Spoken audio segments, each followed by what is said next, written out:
بتبدأ قصتنا في مدينة مترو اللي طايرة في السماء ومتطورة جدا، وكل ده بسبب استخدامهم للتكنولوجيا والروبوتات، وبقت بتعمل كل حاجة تقريبا زي الطبخ والتنظيف، وكل اللي عايشين فيها مش شاغلين دماغهم بالناس اللي عايشة تحت والعشوائية بتاعتهم. وكل اللي في المدينة من تطور ده بسبب الدكتور تنما، وده يبقى أقوى مخترع في المدينة. بعدها بننتقل لمدرسة وبنشوف ابنه توبي، وبنعرف إنه عبقري جدا في الدراسة زي أبوه. أول ما خرج ركب العربية واشتغلت شاشة العرض وكلم أبوه وقال له إحنا كنا متفقين إنك هتاخدني النهاردة من المدرسة. رد وقال له آسف بس كان عندي شغل كتير جدا واوعدك هيبقى يوم تاني، وقفل بسرعه عشان يكمل شغل. راح توبي عند الروبوت وقال له عايزين نروح وزاره العلوم. رد وقال له انا عندي تعليمات تانية. في نفس الوقت ده كان توبي بيعدل في نظامه وخلاه يغير اتجاه العربيه لوزاره العلوم. بننتقل عند الوزاره وبنشوفهم بيجهزوا كل حاجه عشان يجربوا روبوت جديد. مره واحده ظهر توبي من ورا ومسكه الحارس، وابوه ساله بتعمل ايه هنا. رد وقال له انا عايز اشوف حامي السلام. رد عليه قائد الجيش وقال له هتشوفه بس في الاخبار. بعدها بننتقل لغرفه العرض وبداوا يشرحوا مصادر الطاقه زي النواه الزرقاء والنواه الحمراء، ودول اقوى مصادر طاقه على وجه الارض. ودخل الحراس بسرعه البرق واخدوا النواه. بعدها بنرجع عند توبي وبنشوفه سرق بطاقه عشان يفتح الباب من الحارس قبل ما يمشي. بعدها بنلاقي تنما راح غرفه التجربه وبدا عمليه تشغيل وجاب الروبوت، وقبل ما يحملوه بالنواه الزرقاء منعهم الرئيس وقال لهم انا محتاجه يبقى اقوى من كده بكتير، واستخدم النواه الحمراء وبدا يجرب المشروع وكان شغال حلو جدا في الاول. وكمان بنشوف توبي قدر يدخل ويشوف حامي السلام من بعيد وحاول يغير مكانه عشان يشوف احسن. مره واحده حامي السلام امتص جميع الاسلحه وتحول لشرير وفقدوا السيطره عليه، وللاسف توبي كان جوه الغرفه والروبوت خلص عليه. وواحد من العلماء اتدخل وقدر يوقف الروبوت، ولكن تنما زعل جدا على اللي حصل لابنه، ومن يومها وهو بيحاول يعمل روبوت يكون شبه ابنه في كل حاجه، واخد كل الذكريات وحطها في الروبوت اللي صنعه وخلى العالم يساعده. واستخدم النواه الزرقاء مصدر للطاقه وكمان زوده بالاسلحه. بعدها بدا يشغله بس حصلت شويه مضاعفات. بعد ما فقدوا الامل الروبوت اشتغل واخدوا تنما بسرعه وخرج من المختبر. تاني يوم فاق توبي ولقى ابوه قاعد جنبه وطلعوا عشان يفطروا، بس الروبوت عرف ان ده مش توبي الحقيقي، ولكن تنما منعه يتكلم وقال لابنه من النهارده مش هتروح مدرسه، انا اللي هعلمك هنا. راح ساله قال له والشغل بتاعك. رد وقال له من النهارده هحاول اكون اب كويس ومثالي. بعدين بنشوف تنما وهو بيعلمه واداله مساله صعبه جدا بس توبي حلها بكل بساطه وابوه اتفاجئ جدا. بعدها اداله مجموعه من الكتب وقال له اقراها على ما ارجع من الشغل. بس توبي جات له فكره اجمد من القراءه وعمل مجموعه كبيره من الطيارات الورقيه وفضل يلعب بيها لحد ما تنما رجع وشاف كل اللي حصل، وامره انه يرجع الاوضه. وكلم العالم صاحبه وقال له انا عملت غلط كبير جدا، ده مش شبه ابني اصلا. رد وقال له الموضوع هياخد شويه وقت استحمل. رد تنما عليه وقال له هو عبقري بس انا مش مرتاح. بعد كده بنشوف توبي قاعد في الاوضه وبيسمع روبوتين وهما بيتكلموا وبيتفاجئ انه فاهم كلامهم، وراح فتح الشباك بسرعه واتكلم معاهم. ومره واحده لقى نفسه بيقع من المبنى بسرعه البرق، بس في نفس اللحظه دي طلعت نار من رجله وبدا يطير وما كانش عارف يتحكم وخبط في كل حاجه. بعد كده جمع قوته وقدر يتحكم وبدا يطير في اماكن بعيده ويجرب قوته. كان فرحان جدا بالقدرات بتاعته وقرر يرجع عشان يقول لابوه. اول ما رجع شاف ابوه بيتكلم مع العالم وبيقول انا مش عايزه تاني، وان توبي ده مش ابن وهو مجرد روبوت. بعد ما توبي سمع كلامه وقال له انت بتقول الكلام ده ليه، انت مش بتحبني؟ رد العالم وقال له انت روبوت وفيك الذكريات بتاعت ابني. رد عليهم وقال لهم انا بطير وكمان كسرت الجبل، وخرج بسرعه البرق من البيت وطار بعيد وبدا يبص على جسم مكتشف انه روبوت فعلا.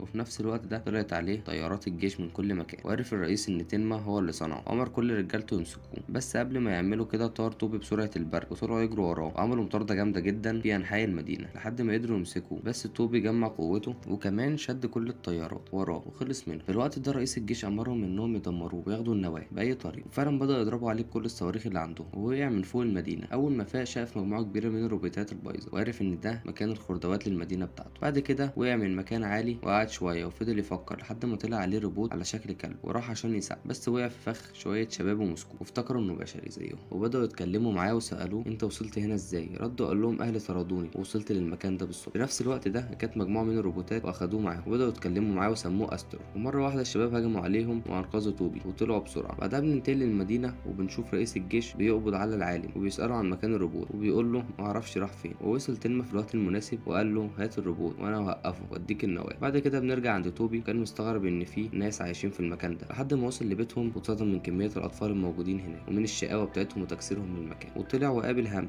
وده يبقى مخترع مجنون ويقضي حياته كلها وهو بيحاول يصلح الروبوتات البايظه. بعدها راحوا ياكلوا وفضلوا يتكلموا ويضحكوا كمان. تاني يوم نزل يدور معاهم على اي حاجه مفيده لهامج زي ما بيعملوا كل يوم. شاف روبوت ضخم جدا ودخل جواه وعرف انه شغال واداه شويه من طاقه النواه بتاعته لحد ما اشتغل. ورجعوا عند هامج واتفاجئ جدا من انه اشتغل بعد كل السنين دي. بعدها بدا كل الاطفال يعدلوا فيه ويلمعوه لحد ما بقى جامد. دخل الليل عليهم وطلع توبي وبص على الروبوت الضخم وشاف كوره بتحاول تستخدم التليفون وتكلم العيله بتاعتها. اول ما شافت توبي وقعت على الارض واخد التليفون منها وصلحه واتصلت بالعيله بتاعتها بس محدش رد. وعرف توبي انها من مدينة مترو هي كمان وعندها عيلة، وكان عايز يقول لها الحقيقة بس ما قدرش. تاني يوم راحوا ساحة ودي بيتقاتلوا فيها الروبوتات وبيدمروا بعض، ومرة واحدة هامج كهرب توبي وفقد الوعي، وبدأ يستخدمه هامج عشان يخلي القتال أكتر شراسة ويكسب فلوس أكتر. بدأ هامج يدخل عليه أول روبوت، وتوبي ما كانش عايز يقاتله بس ملقاش حل تاني وخلص عليه بسرعة البرق. بعد كده بنشوف روبوت صغير ومرة واحدة بيتحول لروبوت شرير جدا وضخم وبيهجم على توبي وبيهرب منه لحد ما توبي بيتعصب وبيكسره، وهامج بيقرر يطلع كل الروبوتات اللي عنده وخلاهم يهجموا عليه بكل وحشية، ولكن توبي قوي جدا وكسرهم كلهم بسرعة البرق. بعدين بنرجع عند رئيس الجيش اللي بيكتشف مكانه وبيجهز الرجال عشان يجيب. بعدها بنشوف هامج بيطلع اخر روبوت وده اللي توبي شغله ورفض يتقاتل معاه. مش بس كده، ده الروبوت الضخم ما تعاركش معاه كمان. في الوقت ده هامج اتعصب وضرب توبي بصاعقة كهربائية اكتر من مرة، بس الروبوت اتعصب وقبل ما يقتل هامج توبي اتدخل وانقذه رغم انه ما يستاهلش. ومرة واحدة دخلت طيارة الجيش الساحة ونزل منها مجموعة كبيرة من الجيش ومسكوا توبي واخدوه معاهم بكل بساطة ومن غير مقاومة منه كمان عشان هو اكتئب خلاص، ورجع للمدينة مرة تانية وراح عند تنما والعالم اتكلم معاه وقال له انا كويس، اعملوا فيا اللي انتوا عايزينه، وقال له انا حاولت ابعد عنه واشوف مكان مناسب ليا بس القدر كان ليه رأي تاني. واخدوا تنما غرفة العمليات واخد منه النواة الزرقاء واداها للرئيس، بس عمل حركة لولبية واخد منه النواة تاني وعملوا خطة هو والعالم وخلى توبي يعيش مرة تانية ويساعده يهرب من المختبر بسرعة البرق. والرئيس اتعصب بسرعة كبيرة واخد النواة الحمراء واستخدمها في حامي السلام مرة تانية وامره يرجع النواة الزرقاء، ولكن الروبوت قتله هو وسحب كل الاجهزة اللي في المكان تاني وكسر كل اللي قدامه بسرعة البرق. بعدها بنلاقي توبي بعيد عن المدينة وشاف الدنيا بايظة من بعيد وقرر يرجع مرة تانية وينقذها. أول ما وصل شاف الروبوت حجمه بقى كبير جدا كمان وسحب طيارات وحاجات كتير، وبدأ الشرير يضرب على توبي بس توبي فعل عنده نظام الأسلحة وبدأ يضرب على الشرير. بننتقل عند الأطفال وهم شايفين كل حاجة من بعيد، وهنا قررت كورا تاخدهم ويروحوا المدينة بسرعة. بعدها بنكتشف إن توبي عنده أسلحة في كل مكان تقريبا والشرير ضربه ورماه بعيد، وقبل ما يدوس عليه الأطفال وصلوا وأنقذوه. ومرة واحدة المدينة فقدت الطاقة بتاعتها، وقبل ما تقع راح توبي بسرعة ونزلها على الأرض من غير ما تتدمر، وطلع عند الوحش بسرعة وضرب أكتر من مرة بس أخده جواه ومن غير ما يحس توبي خرج منه عافية وطار بعيد. وتلما جه وقال له أنت مش هتقدر عليه لازم تهرب. راح توبي سأله وقال له إزاي أنا ما دخلتش جواه زي باقي الحاجات؟ رد وقال له مستحيل عشان النواة الزرقاء لو قربت من النواة الحمراء هتنفجر. وقبل ما يمشي معاه سمع صوت صحابه بيصرخوا، قرر يرجع ينقذهم وطار بسرعة البرق ودخل عند النواة الحمراء وفرقع الشرير واتقبض على الرئيس بسبب اللي عمله. وبدأ الأطفال يدوروا على توبي كل مكان لحد ما لقوه، والكورة سألت العالم إنه يعرف يخليه يعيش مرة تانية ولا لأ. رد وقال لها الموضوع صعب لأن النواة فريدة من نوعها. وأثناء كلامهم طلع الروبوت الضخم واداله كمية من الطاقة اللي أخدها منه زمان ورجع توبي للحياة مرة تانية. والعالم قال له أنت كده بقيت بطل المدينة وده مكانك الحقيقي. بعدها بنشوف عيلة كورة لقيتها ورجعت لأهلها بعد سنين طويلة وعاشت الناس في سعادة كبيرة. وبكده يكون خلص فيلمنا النهاردة. لو عجبكم الملخص ما تنساش اللايك والاشتراك في القناة يا أسطورة.